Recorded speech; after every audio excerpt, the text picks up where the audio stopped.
Prière, louange et témoignage. Ce dimanche 2 octobre 2022, les religions du monde. On poursuit. Il y a eu 7 vidéos précédentes qui ont abordé les différentes grandes religions de notre monde. Mais il y a un courant de pensée philosophique qui, certes, ne constitue pas une religion, mais qu'il faille aborder. On passe de ce qu'on appelle le théisme à l'athéisme, du gnostique à l'agnostique. Et je vais rentrer dans les détails après, mais je pense que c'est intéressant de comprendre pourquoi des individus, des hommes et des femmes comme toi ou moi, comment des hommes et des femmes font le choix de ne pas croire ce qui pour eux peut-être relève de l'imaginaire, qui n'est pas suffisamment tangible pour y croire.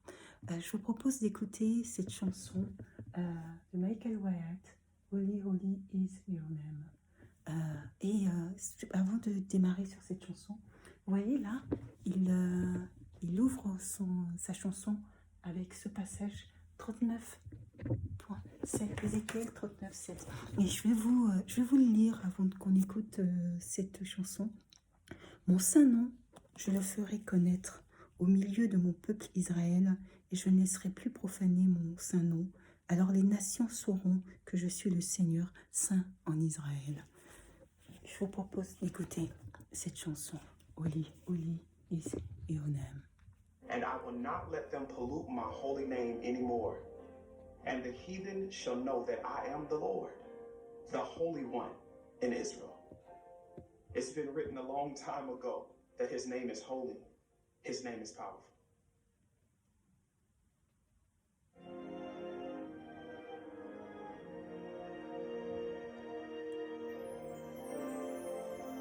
Faithful and righteous, worthy of praise. Lord, you are high and lifted up. Savior, Redeemer, Ancient of Days. Lord, you are more than enough for me. Holy, holy is your name. Oh, you are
You are the wonder of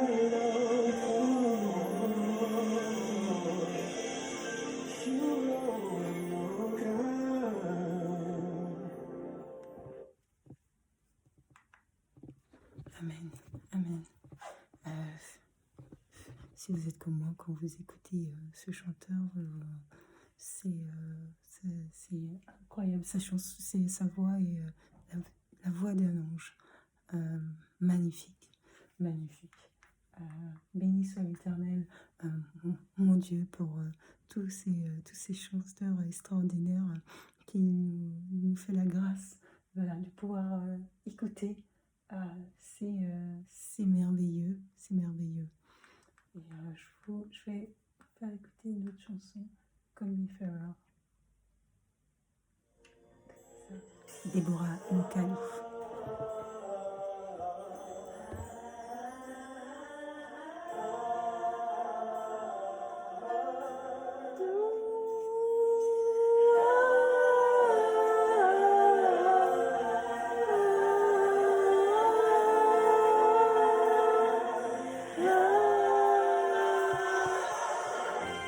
Jésus, tu es puissant, le vainqueur de la gloire. Tu déplaces les montagnes. Jésus, tu es puissant. Jésus, tu es puissant, le vainqueur de l'Adam. Tu déplaces les montagnes. Jésus, tu es puissant, triomphant dans le nom de Jésus. Nous avons la victoire dans le nom de Jésus. Le Fils sur le trône, le déclarant. Jésus, tu es puissant. Jésus, tu es puissant. Le vainqueur de l'Adam. Le vainqueur de l'Adam. Tu déplaces les montagnes. Jésus, tu es puissant. Jésus, tu es puissant. Le vainqueur de l'Adam. Tu déplaces les montagnes. Jésus, tu es puissant, triomphant dans le nom de Jésus. Nous avons la victoire dans le nom de Jésus. Le Fils sur le trône, le déclarant. Jésus, tu es puissant. Jésus, tu es puissant, et pourtant tu es puissant, tu déplaces les montagnes. Jésus, tu es puissant.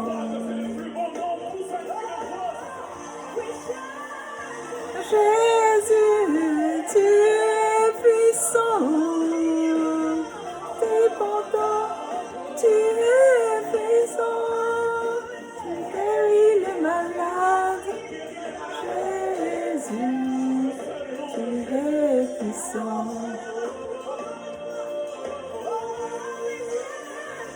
Jésus, tu es puissant,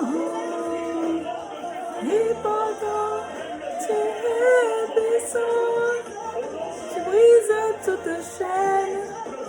Jésus, tu es puissant. Jésus, tu es puissant, et pourtant tu es puissant, tu agis en ton temps. Jésus, tu es puissant.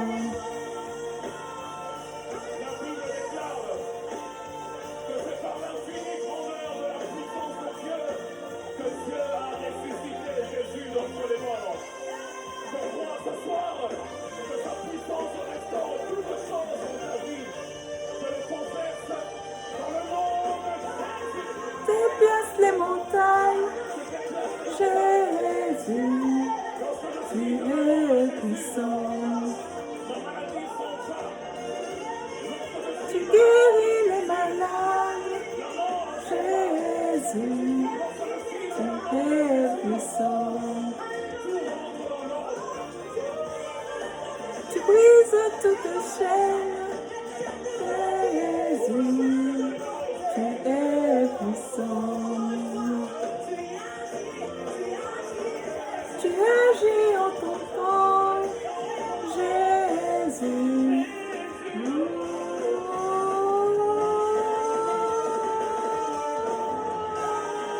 En ton nom, le nom de Jésus, nous avons la victoire dans le nom de Jésus.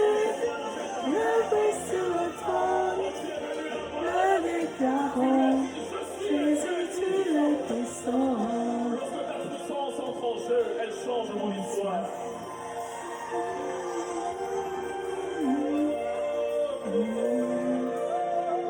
Qui croit ce soir que Jésus est puissant? La Bible déclare que lorsqu'il est venu à Abraham, il lui a dit, je suis le Dieu tout-puissant.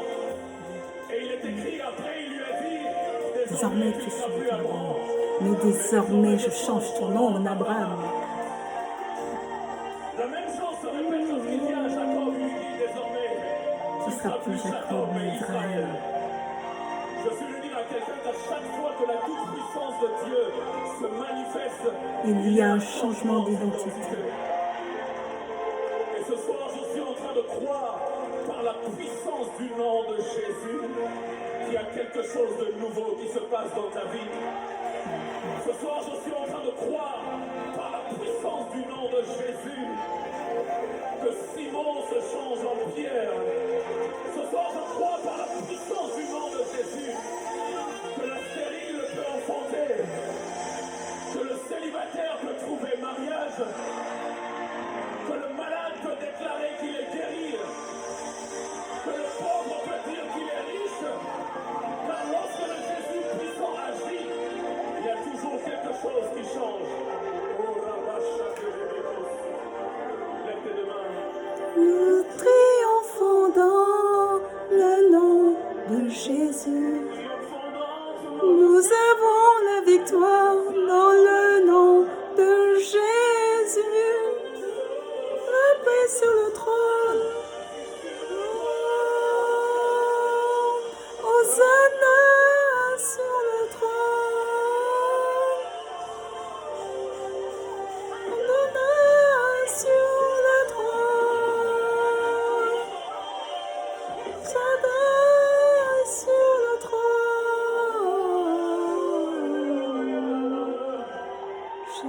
Jésus, tu es puissant.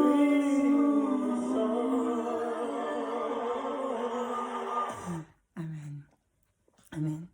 J'ai assisté à un culte ce matin et c'était un homme qui était un invité, donc qui faisait le culte et qui s'est présenté comme un scientifique. Et c'est assez rare d'avoir des scientifiques justement qui ont des esprits généralement où il faut que tout soit démontré, tout soit prouvé par la science et voilà, qui est croyant, chrétien et qui croit en ce qui finalement qui n'est pas tangible, qui n'est pas visible. Et donc il a fait sa prédication. Et à vrai dire, la prédication qu'il a faite en l'occurrence, ce que j'ai trouvé que c'était assez intéressant, hein, ça parlait de l'écologie, de la nature, et voilà, des effets, des conséquences de l'exploitation par l'homme de cette nature. Et fait, j'ai trouvé qu'il était très pessimiste sur l'avenir et que une forme de tableau qu'il transmettait était assez négatif dans le sens où les êtres humains vont de plus en plus mal et tout. Il déprime de cette situation où plus rien ne va, où l'écologie ne va plus. Bon, bon, c'était intéressant, mais voilà, j'ai pas adoré cette vision de la vie. Je me suis dit, tiens, euh, on peut être dans un lieu où, justement, peut-être que les prévisions sont pas bons. Je pense que même sur certains territoires, ils voyaient l'horizon 2070 voilà, ou des territoires où des individus auraient des difficultés pour vivre sur ces territoires. Je pense qu'avant même 2070, il y a des territoires dans le monde où il va falloir porter assistance et aide aux personnes. Et donc, mais j'ai envie de vous dire, ce qu'il y a de beau, finalement, ce qu'il y a de beau, c'est la prise de conscience. C'est que, enfin, et c'est ça qui fera la différence, c'est qu'on n'est pas seul. C'est de se dire que les difficultés que peuvent rencontrer les autres, eh ben, ils peuvent avoir un secours du reste de la planète, qu'on n'est pas isolé dans cette problématique, qu'on ne vit pas dans un individualisme total. Et l'objectif, justement, en fondant, je dirais, la nation de Dieu, c'est que l'on fasse s'envoler les frontières des États, de sorte à ce que les conséquences, l'impact que peuvent avoir l'écologie et notre système économique dans certains pays, et ben, que ces répercussions sur des individus soient comblées, je dirais, par une attention bienveillante portée par les autres, par une entraide bienveillante portée par les autres. L'objectif, c'est que des individus ne soient pas seuls, ne soient pas seuls. Ne soient pas seuls dans les difficultés auxquelles elles sont confrontées, mais quand on sait qu'on n'est pas seul, qu'il y a des personnes qui sont engagées, qui se battent, dans le sens figuré, mais ce que je veux dire, qui mènent des actions concrètes pour faire avancer, pour venir en aide, voilà. Et bien, moi, je pense que dans l'état d'esprit déjà, ça doit apporter un changement. Ça doit apporter un changement. Et la société, le monde dans lequel nous vivons doit tendre vers ce type de fonctionnement où la problématique d'un État concerne tous les États. Ils doivent trouver une solution commune et celle de l'adhésion de tous les autres. C'est compliqué d'avoir une adhésion complète, mais en tout cas, ça doit révéler de l'émoi, de la solidarité chez les plus grands nombres. Et je pense que nous sommes plus nombreux qu'on ne le pense à vouloir créer cette nation de Dieu. Et il faut tenir ferme dans la foi. Et les choses ne sont pas aussi négatives. Certes, il va avoir des conséquences sur le plan écologique, sur le plan peut-être économique, mais ensemble, nous le pouvons. Et je crois plus que jamais qu'ensemble, nous pouvons modifier en tout cas le déroulé des événements, de sorte à ce que ces conséquences n'aient pas un impact dramatique dans la vie des individus. Nous pouvons créer une solidarité qui va bien au-delà des aspects diplomatiques, mais une véritable solidarité humaine entre les individus. Et c'est ça l'objectif, c'est ça. Donc, les religions du monde, les religions du monde, c'est pas une religion, c'est plutôt, je pense, c'est plutôt des pensées philosophiques plus que des religions. C'est l'athéisme et l'agnostique. En fait, on passe de ce qu'on appelle le gnostique à l'agnostique. Et on passe de ce qu'on appelle le théisme à l'athéisme. Et donc, le théisme, je vous lis ce que j'ai repris dans les recherches. Le théisme est toute croyance ou doctrine qui affirme l'existence d'un Dieu et son influence. Il n'est pas seulement religieux, mais il est philosophique. L'athéisme se définit comme la considération qu'il n'existe aucune notion de divinité plausible, prouvable et réelle. Les athées rejettent toute possibilité d'existence ou d'un Dieu qui serait qui régirait ou qui régirait notre monde. Le gnostique, donc, le gnostique est un mouvement de pensée centré autour de la notion de connaissance. La connaissance, le savoir. Je pense que une des plus grandes richesses du monde, c'est la connaissance, c'est le savoir. C'est le savoir. Et c'est important tout au long de notre vie de chercher à construire ce savoir, de sorte à construire véritablement notre capacité de pouvoir analyser notre monde. Il faut pour ça cultiver notre savoir. L'agnostique désigne une personne qui n'avait pas été initiée à la gnose, la connaissance, c'est-à-dire à une croyance mystique, à un savoir parfait et absolu. La gnosis étant la connaissance. Les agnostiques désignent la privation de la connaissance ou l'impossibilité de connaître ce qui dépasse l'expérience. Tout doit être démontré, prouvé, tangible. Et lorsque ça ne peut pas être, l'esprit ne parvient pas à capter ce qui pour eux ne correspond pas à rien de tangible, ce qui est souvent le cas pour des personnes scientifiques où tout est démontré par la physique et la spiritualité, ça paraît totalement incongru ou voilà. Et or il y a un Dieu. Il y a un Dieu créateur, il y a un Dieu fondateur, il y a un Dieu qui est parvenu à créer notre monde.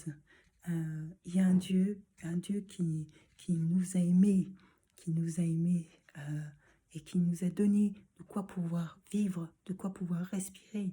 Il a construit ce monde de telle sorte à ce que nous puissions, même à l'état de nature, vivre correctement, quand je dis correctement, c'est dans le sens où, dans la nature même, nous trouvons les sources et les éléments qui permettent notamment de prendre soin de nous. L'homme a transformé cette nature, s'est modernisé. Il fallait à un moment donné, de toute manière, se moderniser pour pouvoir, je pense, ne serait-ce que venir en aide à ceux qui sont loin. Si on veut organiser les aides pour des pays, pour des habitants qui habitent dans des contrées lointaines, il faut pouvoir y accéder, il faut pouvoir y aller, et on n'y va pas en charrette. Donc il faut pouvoir y être le plus rapidement possible. La modernité n'a pas que du mauvais. Les dérives, c'est le moment où on n'a pas su prendre conscience assez rapidement des effets que ça a sur notre planète. Mais la modernité n'a pas que du mauvais. Et je pense pas qu'il faille dresser un tableau de manière imagée aussi négatif. Nous devons parvenir à créer la nation de Dieu pour pouvoir tenir dans la joie, je dirais, dans l'amour, dans tous les fruits de l'esprit en abondance, même dans des situations qui peuvent paraître complexes. Croire. Souvent on entend les personnes dire, mais s'il y avait un Dieu, tu crois qu'il y aurait toutes ces guerres? Tu crois que Dieu il ferait pas quelque chose pour que les guerres s'arrêtent? S'il y avait un Dieu, tu penses qu'il arriverait ça? que l'autre serait malade, que s'il y avait un Dieu. Certainement, vous entendez régulièrement ce type, vous qui êtes croyants et quand vous êtes confrontés notamment à des personnes qui vous disent ne pas croire, et je vous précise bien qu'il vous dit ne pas croire, eh ben, vous savez, souvent, vous faites face à ce type de remarques. S'il y avait un Dieu, les choses seront différentes. Et là, il n'y a pas de Dieu. Parce que les choses, là, il n'y a rien qui va. Moi, est-ce que véritablement, la vie, on peut considérer que la vie peut être un jour à la perfection selon la volonté de tous. Et la perfection de l'un n'est pas la perfection de l'autre. Nous avons tous une appréciation totalement subjective. Il y en a qui vont être enchantés des évolutions en matière écologique et qui vont voir les avancées, même les petites avancées.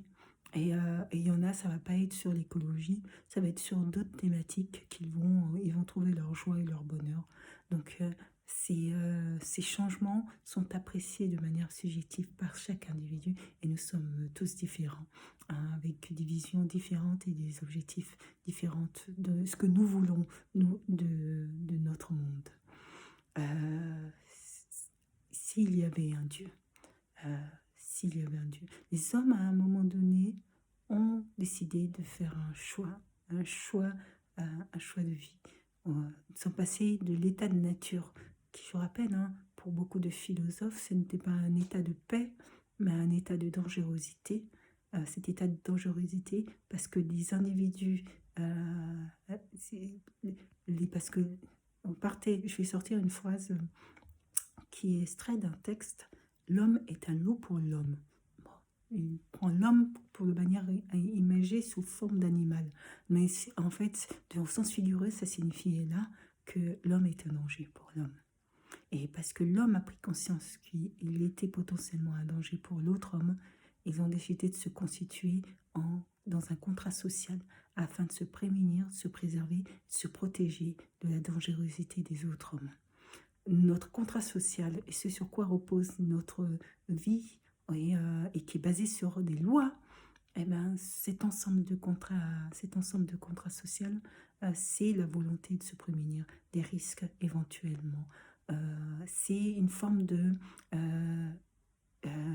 comment je pourrais dire ça, de violence maîtrisée. C'est-à-dire que dès lors où l'individu est adhérent à cette société, sinon il n'en serait exclu. Dès lors où l'individu accepte d'adhérer, il accepte que sa violence soit contrainte. Et dans le terme violence, c'est pas violence directement physique, ça peut être des pulsions que l'individu a, mais qu'il va contrôler quand il est en société, parce que la société exige qu'il contrôle ses pulsions. Et que s'il ne le fait pas, eh ben la société a prévu des moyens de sanction pour le contraindre à le faire. Et donc l'individu va dans ce qu'on appelle finalement ce qui est la politique. La politique, ce sont des individus, c'est la vie commune, c'est la vie tous les jours. C'est comment des individus se sont organisés finalement pour vivre ensemble. Et donc, chacune de nous avons construit nos vies, mais nous sommes libres dans une société dans laquelle nous avons choisi de vivre, mais contraints par notre contrat social, l'ensemble des règles qui définit l'organisation de cette vie en société. Si l'homme avait cette nécessité-là, c'est que l'homme a déjà en lui-même, l'homme n'est pas parfait. L'homme n'est pas parfait. Et d'où l'intérêt de travailler sur les fruits de l'esprit. L'homme n'est pas parfait. Et aucun individu, je pense, peut se dire d'une perfection et respecter tous les éléments des fruits de l'esprit. Nous n'avons déjà pas le même parcours les uns et les autres. Les personnes qui sont nées dans des environnements très privilégiés n'ont pas le même parcours que ceux qui viennent de la galère et de la cité. Pas forcément la cité ne va pas toujours avec galère, hein. Il y a des personnes qui vivent très bien en cité, mais qui viennent de la galère ou qui ont connu différentes souffrances. Et ça peut être dans tous les milieux sociaux. Et donc ça va nous forger notre caractère. Euh, Notre passé, notre vécu va nous forger notre caractère. L'homme n'est pas parfait, loin de là. Et c'est cette imperfection que l'on observe dans les fonctionnements et qui fait que l'homme construit autant qu'il détruit. Euh, C'est-à-dire que l'homme va mettre en place des éléments concrets, hein. Je pense à une chose très simple. Au jour d'aujourd'hui, par exemple en France, la limitation de véhicules est limitée à 130 sur l'autoroute. Est-ce pouvez-vous comprendre pourquoi les véhicules sont en capacité d'aller au-delà même de 180 km pour certains véhicules, alors que la limitation de vitesse est à 130. Est-ce que ça vous paraît pas plus simple de programmer des véhicules pour qu'ils ne puissent pas simplement dépasser cette vitesse? Pourquoi laissons-nous volontairement cette possibilité à l'individu de pouvoir aller au-delà de cette vitesse? L'homme crée et l'homme trouve aussi des moyens de sa propre destruction, parce que l'homme est fait aussi de pulsions. Et les pulsions qui peuvent être sous différentes formes, ces pulsions, l'homme arrive à les contrôler tant que possible, et parfois l'individu n'arrive pas à contrôler ses pulsions. Donc dire que un peu pointer du doigt en disant que Dieu serait responsable de tous les mauvais les éléments de cette terre. Pourquoi il y a telle guerre? Parce que s'il y avait la guerre, l'homme décide l'homme le sait parfaitement qu'il y a des pulsions qu'il contrôle, mais des pulsions qui peuvent aller même vers des pulsions de guerre. Et dans son fonctionnement, il arrive à contrôler ses pulsions, mais c'est l'être humain de lui-même qui oriente, je dirais, ce type d'événement de notre société. Et donc, voilà, on ne peut pas pointer du doigt en disant, bah, s'il y avait Dieu, les individus se sont organisés comme ils ou elles le souhaitaient. Et donc la vie que nous menons, les effets que nous avons sur l'écologie ou le climatique, sans rentrer dans un bilan catastrophique, hein, ça a été en effet l'exploitation de l'homme, de la consommation de l'homme. Et donc voilà, c'est tous ces éléments qui font aujourd'hui notre société. Je ne pense pas, contrairement à ce que, à mon avis, il y a des gens qui disent ne pas être croyants, mais si vous voulez mon avis, c'est pas qu'ils ne sont pas croyants, c'est que soit ils sont en colère. Il y a beaucoup de personnes qui sont en colère parce que parce qu'il y a des personnes qui sont en colère parce qu'ils ne comprennent pas. Ils ne comprennent pas, c'est pas qu'ils ne croient pas en Dieu, c'est qu'ils se demandent où est Dieu, c'est là la différence. Et donc ça gère une colère et tout simplement parce que l'individu se dit que si Dieu était là, ben tout se résoudrait. Mais j'ai envie de dire, mais moi, ça me fait réfléchir à me dire, mais quelle vie alors aurions-nous? Est-ce que nous aurions une vie totalement différente de celle que nous avons actuellement? Ça questionne énormément. S'il y avait un Dieu, croire. Il y a des personnes qui vont dire qu'ils ne croient pas en Dieu, mais crois-moi, Dieu a réparti ses anges aux 4 coins du monde pour qu'ils puissent mener l'œuvre que Dieu a prévue pour eux. Et il y a il y a ce qu'on appelle dans le monde, c'est-à-dire des personnes très actives et qui paraissent loin de la religion, des personnes qui sont aussi plus proches de la religion. Les anges de Dieu sont partout et rendons grâce à Dieu pour cela. C'est pour ça que souvent, j'écoute souvent de la musique vous pourrez penser à l'opposé de la musique religieuse, louange et tout. Moi, j'y vois des éléments religieux, hein. Je pense à Tupac Changes. C'est quand on écoute les paroles et on écoute la chanson, et il y a plein de chansons, plein de titres comme ça que je trouve moi être des appels, en tout cas des paroles dédiées à Dieu. On vit dans un monde, il ne faut pas vivre hors de ce monde, il faut vivre dans ce monde, il faut vivre avec les personnes de ce monde. Et voilà, pour les agnostiques.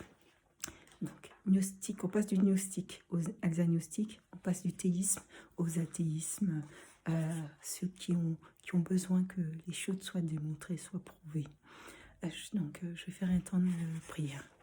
Seigneur mon Dieu, mon roi, je te remercie et je te rends grâce pour ce temps cette vidéo qui permet justement de réfléchir sur des personnes qui sont assez mises à côté, ignorées. Moi, je pense qu'il faille y réfléchir, il faille penser pourquoi ce refus, pourquoi ce rejet d'une religion, pourquoi ce rejet de l'existence même d'un Dieu. Qu'est-ce que derrière, quelle est la signification pour ces hommes et ces femmes lorsqu'ils les indiquent que Dieu n'existe pas? Quelle est la portée pour eux, Seigneur? Est-ce que finalement c'est pas un appel pour demander à ce que au contraire que Dieu vienne et que Dieu se montre? Je prie pour toutes ces personnes, Seigneur mon Dieu. Je prie parce que je sais que toi, Seigneur, tu connais les cœurs des personnes et tu le sais, Seigneur, que le cœur et l'âme, Seigneur, les âmes des individus peuvent être incroyablement beaux et qu'il ne faut pas simplement regarder à l'apparence, mais il faut regarder à la qualité du cœur. Et on trouve des super qualités de cœur partout dans le monde, Seigneur. Sois béni éternellement, Dieu. C'est pour ceux à qui tu permettras d'accéder à cette vidéo, Seigneur, et à qui peut-être ça apportera un plus du changement et un changement intérieur, en tout cas une révélation dans la vie de ces individus. Sois béni. Amen. Amen. Je vous souhaite de passer un très bon dimanche. Au revoir.